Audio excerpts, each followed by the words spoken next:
Voilà, bonjour frères et sœurs à tous. C'est juste pour vous témoigner que l'inquiétude est quelque chose qui n'est pas humaine. C'est-à-dire, mais on est obligé d'être inquiet par rapport aux gens qu'on aime. Et donc, c'est c'est le juste retour des choses.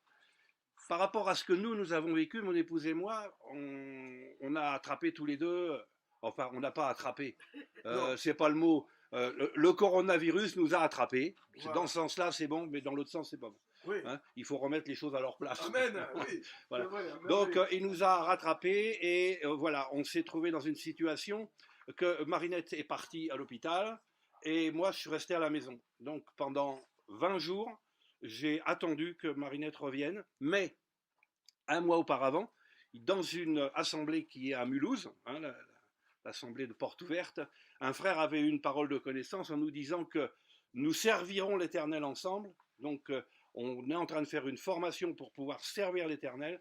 Et la formation se finit fin janvier 2021. Donc, ce qui fait que il n'y avait pas de souci par rapport à ce que ce frère nous disait, puisque nous servirions ensemble. Donc Marinette ne pouvait pas partir ou mourir dans les deux sens, comme dans l'un ou dans l'autre. Et pendant que, pendant que Marinette était à l'hôpital, une sœur a été aussi arrêtée dans ses occupations pour prier pour Marinette. Le Seigneur lui dit, tu arrêtes tout et tu pries pour elle. Et là, elle voit Marinette sur un lit, des gens blancs autour et le Seigneur au-dessus.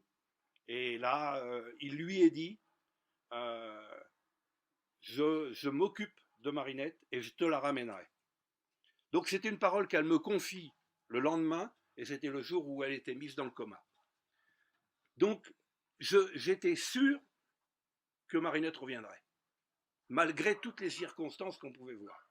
Voilà, donc j'ai été non inquiet par Amen. rapport